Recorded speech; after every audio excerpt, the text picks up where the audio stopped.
sink tip lines, articulated hooks, strip sets, meat whistles. The world of fly fishing streamers is full of this weird terminology, different techniques, and interesting theories, which is saying something considering we regularly talk about point flies, bounce rigs, and rod angles. But there's no denying streamer fishing is effective, especially for bigger fish. Getting started with it, though, can feel like you're learning a brand new sport.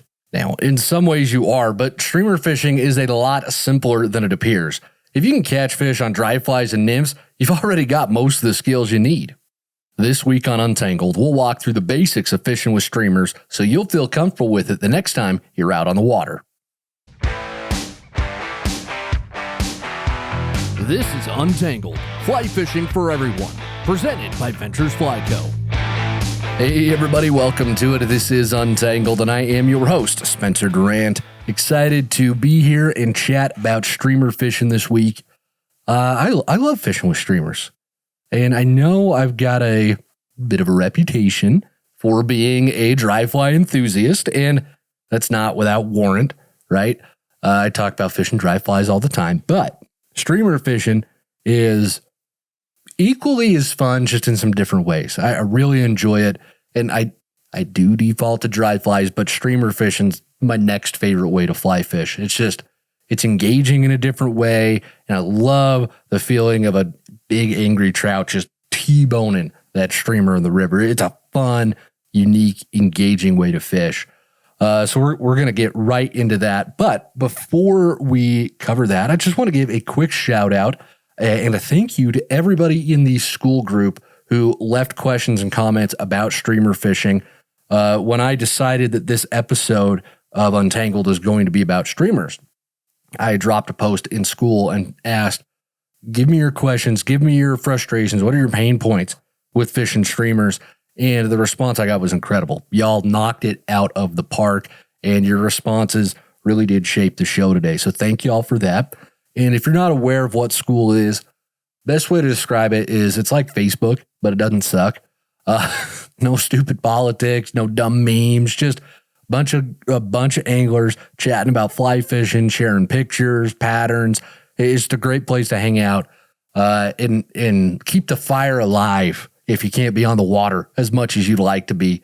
And speaking just for myself, I'm not on the water as much as I'd like to be, so I don't know if anybody really is. But I'll drop a link if you want to join school. There will be a link in the show notes or right here on the screen if you're watching the video podcast. It's a fun place to go spend some time. And again, big thank you to everybody in school who commented and helped shape this episode. I really appreciate it. So the first thing that we have got to discuss when we are fishing streamers, and this was one of the most frequently asked questions, was when should you fish a streamer? And then what type of water should you fish them in? Okay. Fall is often considered the best time of year to fish streamers because you've got fish packing on the pounds for winter. And then a lot of trout species like your browns and your brook trout will spawn in the fall. So that means there's going to be quite a few fish in the river who are aggressive. They're looking for a big meal, and they're a lot more willing this time of year to chase down a big streamer than they are other times of the year. So right now, fall is a great time to be out chucking streamers. In fact, Alex and I just went out with our good friend Ryan Kelly, Green River Fly Fisher there on Instagram. We were just fishing with him a couple weeks ago and got into some a pretty good stretch of streamer fishing. It wasn't the best conditions for it, which we'll get into in a minute here. But even with that working against us, we still caught some nice fish on streamers. It was a good time. But don't pigeonhole yourself into thinking that fall is the only time to fish streamers, because most of winter is actually a sneaky good streamer season, especially if you live near a tailwater where the water's a pretty consistent temperature year round. Winter can be a great time to start plucking some of those fish. And then early spring can be good as well. But I've found the window is in my experience, in my fisheries, and this might not be the same for you, but with where I fish, the window for great streamer fishing in the spring is usually narrower than it is in the fall. So I don't focus on spring streamers as much as I do fall and winter. There is that little time of spring runoff where it can be pretty effective. But that's kind of your general, when. You can also fish them anytime throughout the year when the water is a little bit off color, when it's a little bit high. But if it's a raging torrent, then all the fish are going to be pushed pretty deep, or they're going to be in really tight pockets next to the bank. So streamer fishing might not be the most effective way to catch them then. But if the water is just a little high and a little off color, that can be a great time to chuck streamers as well. And then any overcast day is also going to be great for streamer fishing, especially if you get a nice overcast fall or winter day, because early and late in the day when the light is low, and then that cloud cover, when the cloud cover comes in too, all of that combines to make the fish feel a lot safer. And they're a lot more comfortable to leave their structure, chase a streamer down, and try and eat it. Now, trout especially are going to expose themselves quite a lot when they chase a streamer down to eat it, so they want to make sure they're protected from an overhead predator.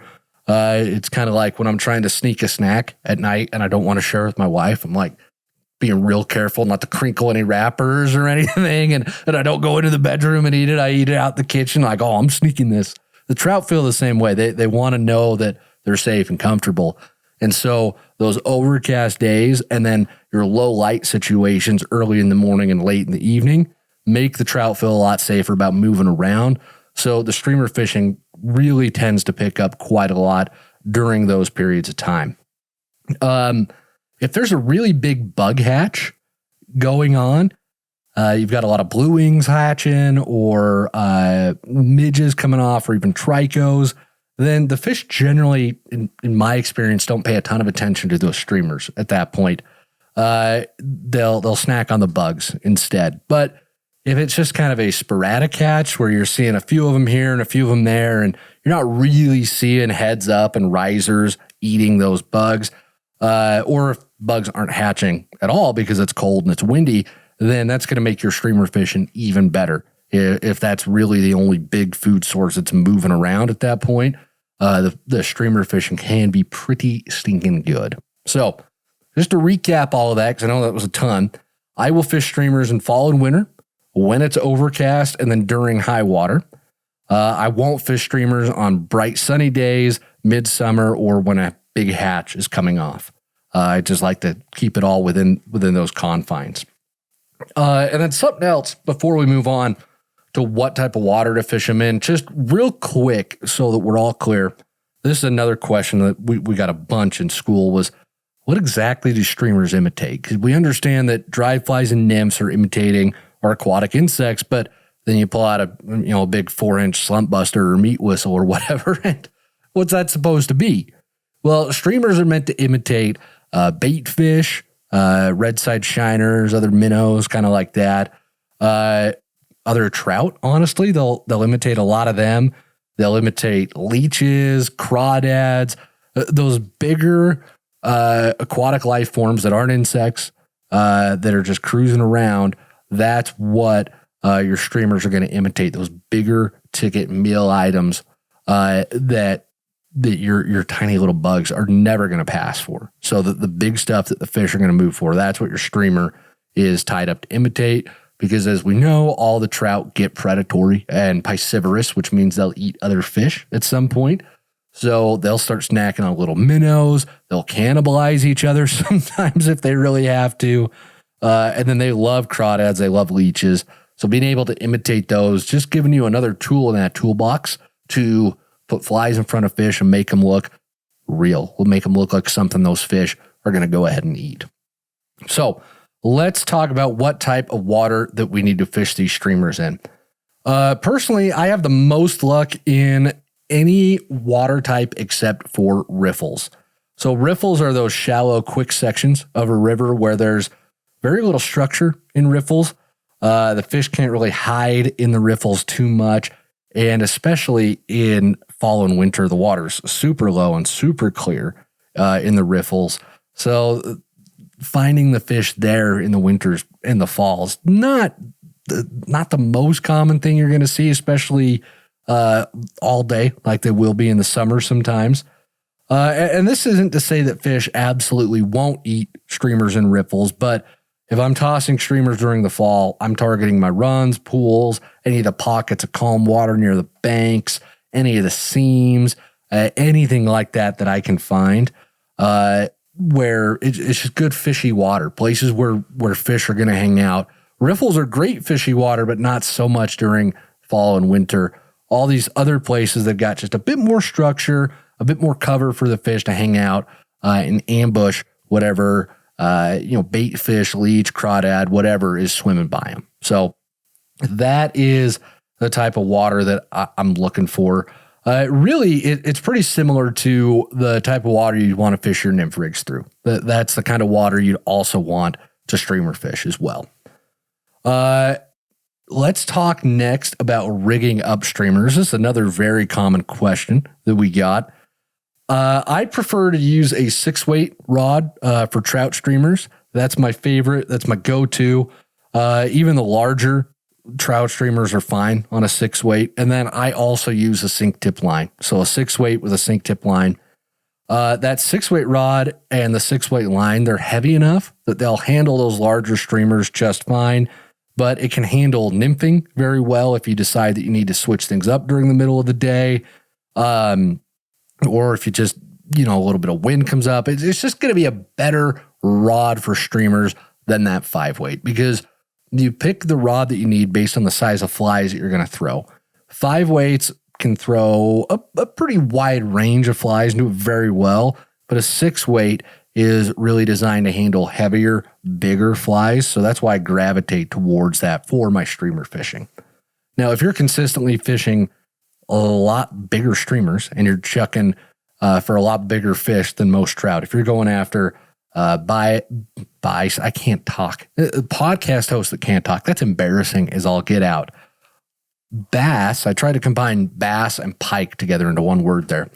If you're going after bass, pike, or carp, 7 or an 8-weight is a really good option at that point, because you're throwing a little bit bigger bugs. And then they're bigger fish generally too, especially the carp can get really big. So having a stiffer, heavier rod will help you land those fish more effectively. But for most trout flies that are in that size 12 to all the way down to about a 2 hook size, it's really hard to beat how well a 6-weight will toss those. So that's just my 2 cents on it. I do like a sink tip line because it helps get those streamers down quickly. And then the nice thing about it is that sink tip line, since it's a longer piece of sinking line and it's on the tip of some floating line, it keeps that at a nice level depth for the entirety of the retrieve. So it's got a very natural presentation to those flies. If you're just trying to fish a really long leader off of a floating line, just to get it to sink deep enough, you can get kind of a weird angle that the flies are being pulled up at that's not necessarily supernatural. And then it takes a lot longer for those flies to sink without the sink tip line. And if you're on a river, getting those flies to sink quickly is pretty stinking important, because you usually don't have a huge long range of water to fish. You've got to get them down quick, get them to where the fish are, get in that strike zone, just like we do with our nymphs. You want them down there pretty quickly. So those are all the reasons that I go for that sink tip line. I use a line that's got a 15-foot sink tip, and it sinks at about 3 inches per second. I found that's a pretty good all-around sink tip line for the places I fish and the fish that I'm fishing to, because it'll sink quickly enough in the deep spots. And then in the shallower stuff, I can just strip it a little bit faster if I need to, and usually doesn't get hung up on the bottom too much. But that's what I like to use. Now, you don't absolutely need a sink tip line, especially if you're fishing smaller, shallower water. A heavy streamer can work just fine in those instances, but it helps. It really does help a lot. It's worth spending the money on just buying a sink tip line. You don't have to spend $120 on them or anything crazy like that, but a good sink tip line will help with your streamer fishing. And then as for a leader with our streamers, and I'll throw a graphic for this on the screen for those who are watching the video podcast so you can see this, but I don't use a tapered leader with my streamer rigs at all, and the best streamer anglers I know don't do that either, because I've found that streamers just cast a lot better if I use about a 4 to 5 foot piece of 10 or 12 pound fluorocarbon. That chunk of line's long enough, or strong enough, pardon me, that it'll hold up to the abuse of getting bumped on all the rocks on the bottom, getting snagged and whatnot. But it also turns the flies over well. It's got enough mass to it that it'll turn that big fly over. Because if you try to use like a 9 foot 5X tapered leader on a big old size 4 slump buster, that fly, pardon me, it's got a lot of weight to it, but that tippet is so thin, it's going to zap so much of that energy out of the cast that it's really going to pile up. It's not going to straighten out. It's not going to turn over very nice for you. You're really going to struggle to get that to present right. And then on top of that, a fish hits it really hard, and that 5X leader is not super strong. It's really easy to snap that between the force of a fish hitting it and the current pulling on it, and then you pulling on it as well. So stepping up to that 10 or 12 pound fluorocarbon is great. Again, I use like 4 to 6 feet worth of it. Just tie that on with a perfection loop to the end of my fly line or a nail knot, whatever you're using there. And then I just attach my streamers with a clinch knot. I don't really worry about loop knots on my streamers. I haven't found them to make a huge difference. I just use the clinch knot. It works well. I don't lose too many streamers to bad knots that way. So that's just what I've found that works for me. So don't be afraid to play around with it and see what works better for you and your rivers, but this is what I do. So let's now move on to talking about how we cast these things and how we retrieve the streamers. And I think out of all the questions we got in school about this topic, these were probably the most common. How do I cast them? And then how do I retrieve these streamers? So when you're casting, you've got this sink tip line, you've got a big streamer. There's a lot of weight involved. And with all that weight, because fly rods are very effective tools at transferring weight and turning it into energy and then shooting that line out there, you don't need to make a false cast. There's almost no reason to do that. If you're making a really long cast, you might need it, but most streamer casts also aren't that long, especially on rivers. So you really just need a single back cast and a single forward cast, and that'll get your flies out there if you're using the correct technique. Now, what's that correct technique, you ask? Well, let's get into that, okay? A good way to make sure that you're not doing too many false casts is you don't want to try and pick up and cast all of your line when the sink tip portion of your line is still deep underwater. That's just going to create a lot of problems. You want to get it up to the surface, and ideally, you'll pull that sink tip portion of your line to within like a few feet of your tip-top guide at the end of your rod. And then what you can do is you can strip all the way in, get that sink tip line almost all the way in, and then just make a quick little roll cast. And what this does is that gets your sink tip line on top of the water, that gets line out of the tip of your rod, and it's, again, clearly it's on top of that water. It's not sinking. You're not fighting all of that tension to make your cast. Then all you have to do is make one back cast, one forward cast, and that line and that streamer, they're so heavy, they're just going to kind of shoot out there. And then you can also go ahead and use a double haul to speed that line up a little bit and help it shoot further. But that's really it. Okay, it really is that stinking simple. The reason you want to make sure that you're not casting too many false casts with the streamers, A, they can be easy to tangle sometimes. Then B, they're heavy and they move quickly, especially if you're double hauling. They're going to be flying through the air. And if you're not careful, you're going to beam yourself in the head with one of these streamers, and it does not feel good. I've done that many times. Or even worse, you are going to make a cast that's not super great, and your streamer is going to hit the tip of your rod and shatter it. And then, if you're like me and you do that to your buddy Gene's rod, you have to hand him the rod while he's rowing the boat and say, Gene, I broke your rod. And then you feel like a jerk for the rest of the day because you broke his rod. Now, I did pay for his rod to get repaired, but still, it doesn't change the fact that I felt like a jerk for breaking his stinking rod. So that's the casting portion of it. As far as the retrieves go, the key here is just to not overthink it. And I know that's a lot easier said than done, but what I mean by this is I saw a lot of folks asking very specific questions about retrieves where the question was like, what's the best retrieve pattern or retrieve style for such and such situation? And honestly, it depends on the day. It really does. Some days the fish want those streamers barely moving. They want them super deep and just twitching.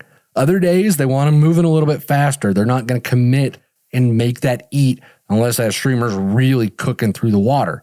So it's on you to figure out what that is. Now, personally, what I like to do is I start the day out with a relatively slow retrieve. I'll do a couple of quick, short strips. I'll pause for a second, and then I'll do one long strip. It's a little bit slower. And then I'll repeat that pattern. I'll retrieve my flies pretty consistently with that pattern until I start getting fish. And then once the fish eat, then I'll try to mimic that same retrieve until the action stops. And if it stops, then I go back to tweaking it a little bit. I'll speed things up. I'll go really, really short and slow and then really fast and long, or, whatever it is. However I want to change that retrieve speed up, I will just continue tweaking it throughout the day until I catch fish. And then I'll try and mimic that as much as I possibly can until I quit catching fish. And then I'll, change things up again and again. And that's really the name of the game with streamer fishing, is just figuring out how they want it, how deep they want it. Just make sure you keep your streamer in the water. You keep playing with the speed, especially if you see a lot of fish following it, but maybe not committing to it. Just keep changing the speed, keep moving it. Okay. Don't hold it out of the water and think, keep moving it, keep playing around with it. You're going to find that retrieval speed pretty quickly. And again, don't overthink it. You're just trying to make it move through the water like some kind of bait fish or something. You're also trying to trigger a predatory strike, so it doesn't need to be perfect, okay? Just play with it as much as you possibly can. Now, when I'm wade fishing, I really like to toss my streamers up towards the opposite bank, and I'll do that at a pretty sharp angle, and then I will strip quickly downstream through the run or the pool that I was targeting, and then I'll let my streamer swing a little bit at the end of the drift below me, and then I'll just go ahead and make another cast. It's a great way to cover quite a bit of water. It gets a lot of action to it. And then it's a very simple way to retrieve because you're just going pretty quick, especially if you're wade fishing a smaller river. If you come onto a big pool or whatever, that's when you can play things a little bit differently. You can work with the speed and the depth and whatnot, but the faster runs, and whatnot, that's when you just throw it up there at that sharper angle, just pull it through the water, keep connected with that fly, and then let it swing a little bit. And just an example of this, back when I lived in Utah, there was this little stream that I used to fish. Loved it. And one day I just said, I'm going to chuck streamers on it. I don't know why, but I just want to go chuck a streamer on it. And it's not too wide. I mean, we're talking maybe 15, 20 feet wide at the most. So I would do exactly what I just described. I would throw my streamer to the opposite bank at a pretty sharp angle, and then I'd just strip really quickly in all of that nice kind of slack water against the bank. And then once the streamer got into the current, I'd let it swing. I'd pull it up to me, and I'd just repeat that as I walked up the river. And most of the time, I would toss it to that opposite bank, strip it once or twice, and a fish would be on like that. They would just come out and smack it because they're holding in that water between the main current and the bank. They're just hanging out. They'd see that. They'd come up and hit it. And it was never anything crazy, never any special retrieval pattern. I wasn't counting my retrieves. I was just throwing it out there, moving it, and just playing with that fly. So that is hopefully that drives the point home of just continue to mess with it and continue to tweak that retrieve as much as you can throughout the day. All right. We've also got to talk about setting the hook and then feeling bites. This is another question we got. When that fish bites your streamer, you're going to know. I promise. It's like when I show up to go fish somewhere, you're going to know I'm there because all the Diet Coke's going to be cleared out of every store within like a 10-mile radius. Okay. No. What it's really going to feel like, though, is it's going to feel like something is yanking the rod out of your hands, or at a bare minimum, it's going to feel like there's something on the end of your line, something tugging on it. So when that happens, you don't want to do that traditional trout set where you hold your line tight and lift your rod firmly but quickly up into the air. That's just going to rip your streamer out of a trout's mouth. What you want to do instead is do this thing that's called a strip set. So when the fish bites, what you're going to do is you're going to strip really hard with your line hand. You're just going to pull really hard, drive that hook point home. And then once you've made that couple of hard strips, you can use your rod to either side, usually bend it in the direction that you're stripping the line, and then do that at a side angle. And that's going to help drive that hook point home. You're going to feel it. You can bend the rod to the side a little bit, help drive that hook point home. And then once the fish is on, that's when you can lift the tip a little bit if you need to. But keeping that side pressure on them is a more effective way to fight the fish anyways. So that strip set, it is undoing the muscle memory of the hook sets with your nymphs and your dry flies. And I'd probably see this trip more people up than anything else. And it's hard to remember. I forget it sometimes.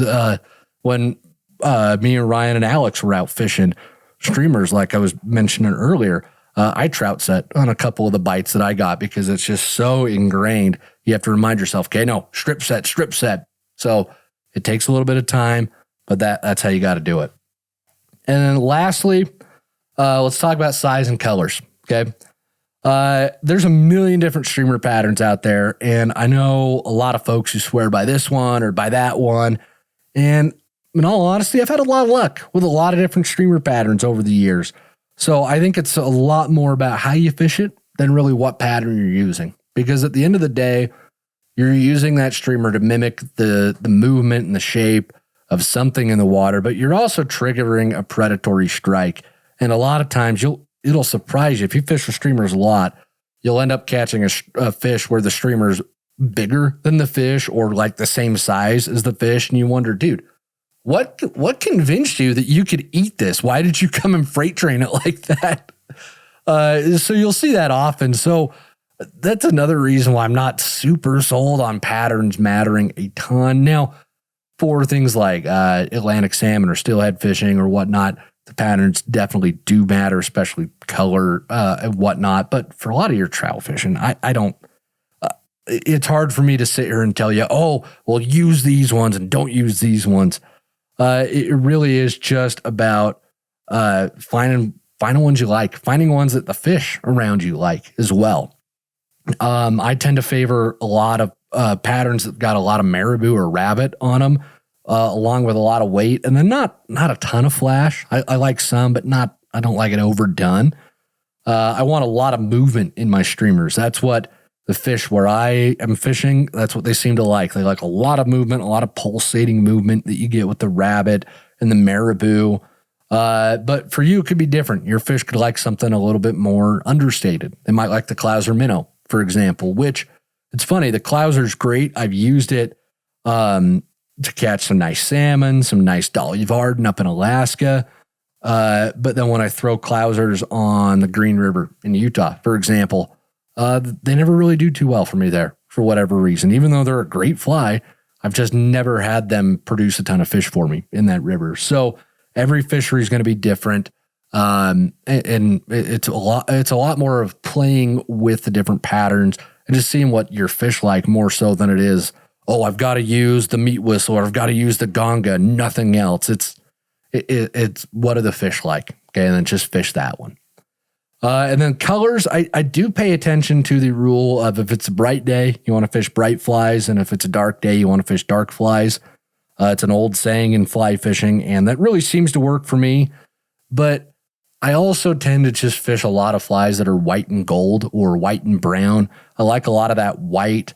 I'll always have some black on hand, but I usually go to that white and gold or white and brown coloration first because I really like the way those colors contrast in the water. I think it stands out very well from everything else, especially in the low, clear water of winter and fall.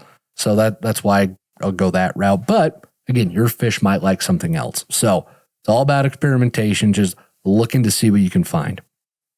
And that was a lot of information, but hopefully I answered a bunch of your streamer questions there. And if I didn't, if you've got more streamer questions, please drop those in the comments and I'll get to them, or anybody in the community will get to them as well. We got a lot of folks here who love to help out and share their knowledge, and we're really grateful for that.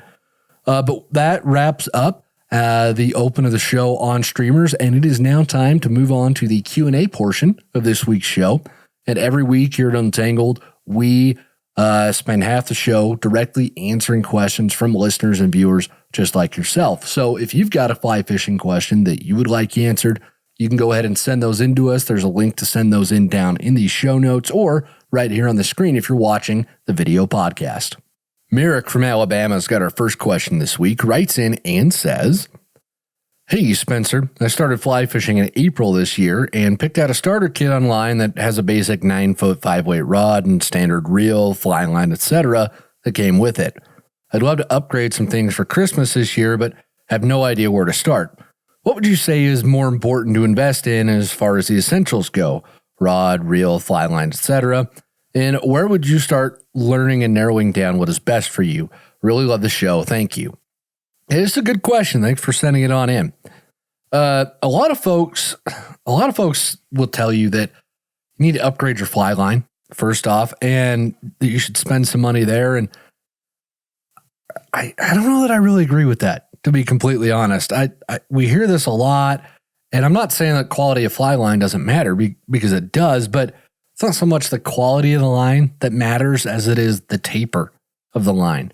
Rods that are a lot faster in action, so they bend less. They need a heavier, more aggressively tapered line to load them properly. And then your rods that are slower, that bend more, they're going to load better with more standard traditional tapers. So then you've also got to factor in, are you throwing dry flies with that line? Are you tossing streamers with it, heavy nymph rigs, or do you want a line that's going to do kind of everything for you? Personally, I think you could go with like the Scientific Angler's Mastery MPX line. It's probably the nicest line that a lot of anglers will need, and it's like $80, which it's not super cheap. I'm not, $80 is still $80, even in 2025, but it's also not the $120 of the amplitude lines or the $180 that they want for those magnitude lines that Scientific Anglers just released. It's, I wouldn't spend more than like 80, maybe $100 on them. And I'm really honestly of the opinion that you should upgrade your rod first before you upgrade your line, because even on my high-end $1,000+ rods that I own, I fish lines that are like 80 to $100 on them, which again, I'm not discounting how expensive fly lines are these days, but relative to everything else in the industry, those cheaper lines have performed just as well for me as the $120 lines. So it really is matching the taper to the rod that matters a ton more than it is just upgrading the line and thinking that's going to do a lot for you on a subpar rod, because the fly rod's the most important tool that you're going to use out there on the water, okay? It controls where your line goes, which is where your flies go. So it plays a huge part in your accuracy. And then to a large degree, your fly rod also is going to control how your line lands on the water, which controls how your flies are presented.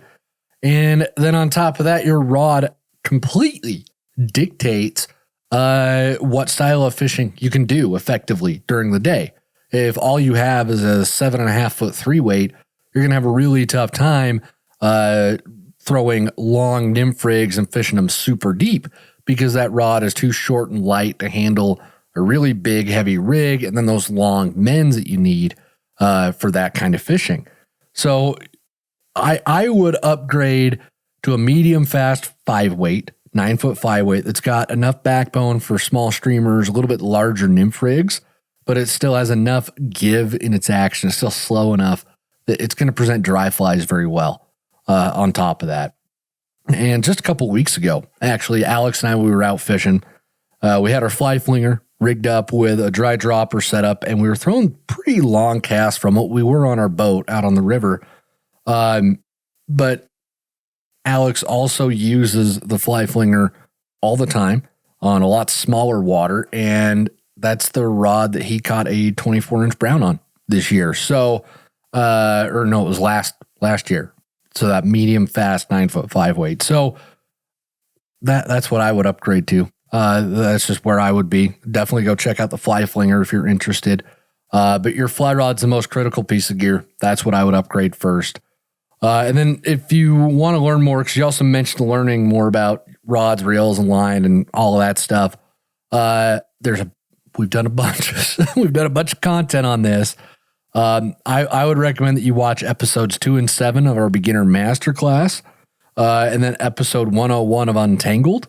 I go into detail on all the gear there. And then we've also got a Fly Lines Explained video. I will link all of these in the show notes, and they're going to answer and explain a lot of the why behind everything that I just told you. So hopefully that's helpful, but thanks so much for sending that question on in. Jared from Utah has got our next question, writes in and says, I've been fishing a nearby smaller freestone because the Provo River has been kicking my butt. I can consistently catch 6 to 10 inch fish in the pocket water and seams in this freestone river. Moving upriver, there is a long, smooth section that I can see tons of fish in, some of them decently sized for this small of a river. I cannot catch anything on this smooth section, even using the same flies that were killing it in rougher sections. Is there a strategy change that I need to implement to get the ones in the smooth section? Jared, yeah, the Provo's got a habit of kicking people's butts, taking their names, their dignity, their will to live. No, it's not that bad, but it can be really frustrating sometimes. I cut my teeth there. I understand what you're saying. I will tell you, though, that fishing at more is going to turn you into a great angler because those are very pressured fish. They're very particular fish. And if you can wrangle those, you're going to be very surprised at just how well all the techniques you learn on a place like the Provo is going to carry over to other fisheries too. So I wouldn't give up on it because it is spending time there will make you a better angler. But what you're describing is a classic case of something that I ran into all the time when I started out fly fishing. I'd be killing it. I'd be pulling fish out of every piece of water. I'd think I was the greatest thing on the river. And then I'd get to a pool or I'd get to this deep run and the action just stops. And I feel like, I don't know what I'm doing. I feel like Chris Farley in that SNL sketch where he was interviewing Paul McCartney. You remember how you were in the Beatles? Yeah, that was cool. Yeah. It's just he had no clue what he was doing. I feel the same way. But something that you mentioned here that I want to key in on. You talk about even using the same flies that you were killing it with in rougher sections or sections where there's more current or movement on your flies. Now, if you're fishing larger flies in pocket water, you're fishing them because you want a bigger dry fly to float a bigger nymph. Sometimes those big flies can make such a splash in calmer water that they're going to spook the fish. So at a bare minimum, I would try sizing down on the flies that you are using in pocket water. So if you're using a 14 in the pockets, go to a 16 or an 18 of that same pattern. Just size them down a little bit and see what happens. Because that might be it. The fly might just be too big that it's making too much of a disturbance on that smooth, glassy bit of the river, and the fish are getting spooked by it. That does happen sometimes. The bigger problem, though, is probably your overall presentation. And it's not a knock. Again, this is something that I learned the hard way. And luckily, I finally figured it out. Otherwise, I'd still be out there like, what's going on? But think about it for a sec. When you're fishing pocket water, those rougher bits of the river you described, how long do fish really have to look at that fly and decide if it's real and then if they're going to eat it? Probably not much time at all, right? It's a very quick, very brief moment that they work with. They've got to make quick decisions. When the water slows down, though, they've got a lot more time to look at your fly and see if it's the size, shape, and then even the color match to what's really hatching. There'll also be a lot more prone to spook if you're standing too close to them which you're used to standing close to the pockets, but there's so much turbulence that you can get a little bit closer. Okay, on those long flat sections, it's so still, they can see everything. It's so clear. You might not be able to get away with it at that point. And then if your fly line hits the water too hard, that can spook the fish. And then if you land your fly line on a fish that's rising, that will spook the fish as well. So it's all these little things that you don't necessarily think about in pocket water, because in pocket water, it's more about just make sure you get it in the pocket and it doesn't have drag. You don't have to worry so much about where you stand or how much line or how hard the line's hitting the water, because there's enough disturbance that you can kind of get away with sloppier presentations in pocket water. You go to those smoother sections of the river, you've really got to get that dialed in. And remember, your job is put flies in front of fish and make them look real. So if you suddenly stop catching fish, and especially if the water type has changed like it has in your situation you described here, then the problem is almost certainly going to be a presentation issue, because you've been putting that fly in front of fish and they've been eating it, so it'll look real. And unless something huge changes, why would they quit eating it, right? So that's why it comes back to the presentation. It doesn't look real anymore, okay? Focus on getting a drag-free drift. Size down your tippet if you need to. Don't line the trout. Don't land line on rising trout. Stay low so the fish don't see you. Make your cast count. And then if all of that stuff doesn't work, then you can start changing flies out. Then you can experiment with different patterns. Because I will say I fish this river an awful lot like the one you're talking about. And there's this big beaver pond where the fish hold up in it. And a lot of the big fish. But that pond's got a bit more current moving through it than a lot of beaver ponds do. The flies don't just sit there, that they actually drift. But what I've found on that pond in particular, and it's just a big beaver pond and then pocket water everywhere else on this river. But I've found that the fish there, they want smaller flies. I need to fish a longer leader so they don't spook from that. And they're especially keyed in on emergers of whatever is hatching. So that's how I've cracked the code on that little bit of water. In the pocket water on the rest of the stream, the adult version of whatever's hatching paired with the nymph as the dropper below it usually produces great. But on those long, slow sections of that little creek, I have to size down. I've got to switch to the emerger, and that most often pays off for me. So maybe give that a try as well. But hopefully that answers your question. Thanks so much for sending it in. Kim from Colorado's got her next question, writes in and says, every once in a while, I'll hook a good fish and it will take off upstream and go towards the far bank. I always keep my rod tip up to keep tension, but the bigger fish that do this make it extremely hard to keep within netting distance. What should I be doing to make this easier or more effective so I can land these fish? Should I try to keep the fish I hook downstream of me? And if I hook them in a different circumstance, what should I do? Any tips would be greatly appreciated. You guys are rock stars, and I really appreciate all the hard work you put into showing all of us what fly fishing is and what it can be. Cam, thank you for the kind words. And first thing you've got to do, pack up, leave Colorado. You got to go to Montana. You got to catch a wild Montana trout. You got to learn the ways of the wild Montana trout up there in Big Sky Country, because I hear that if you can catch them wild Montana trout, the rest of the trout will just bow down to your greatness, especially all those stocked fish in Colorado. I'm kidding, obviously. This is a really good question, and Alex and I just filmed some content about fighting fish and how to do this.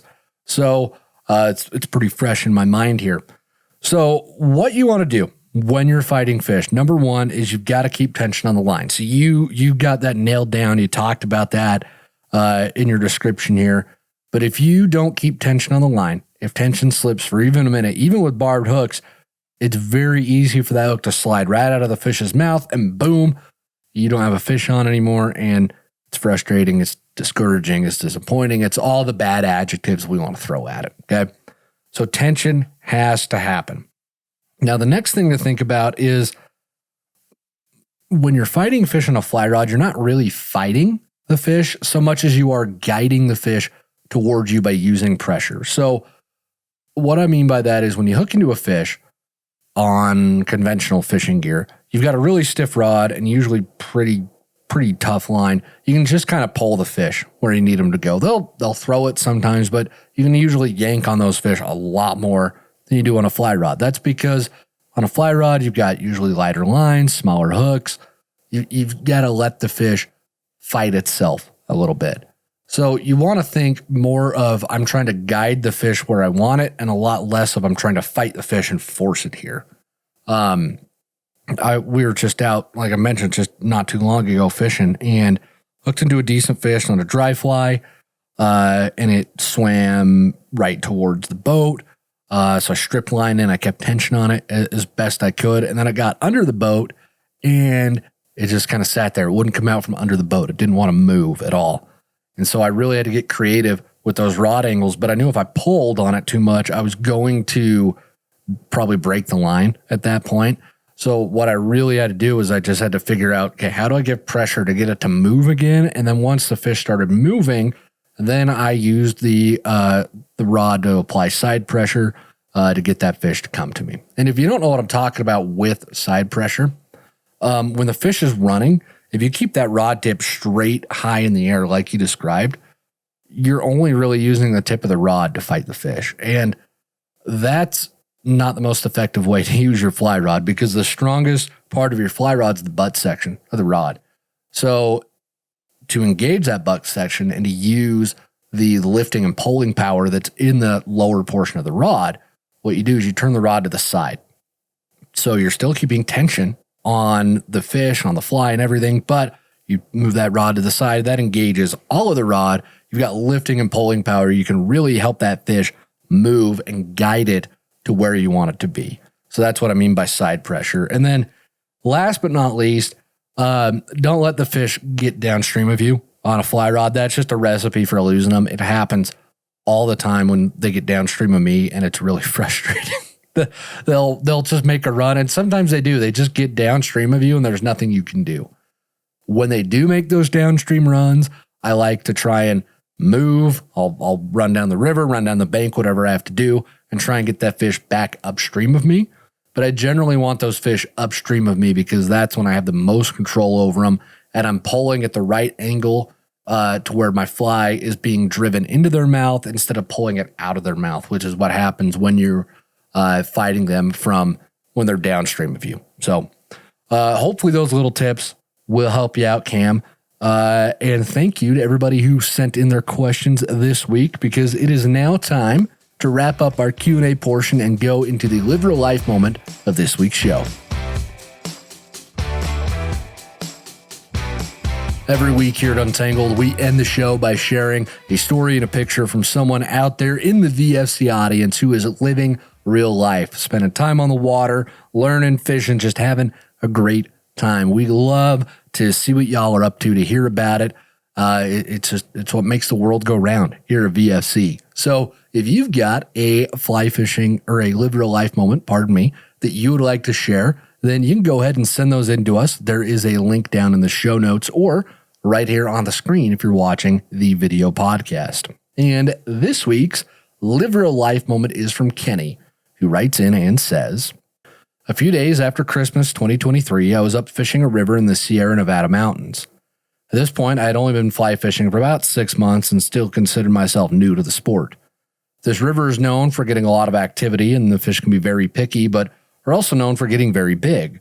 Me and my buddy came to this section of the river where everything slowed way down and ran over a deep gravel bed with very few features.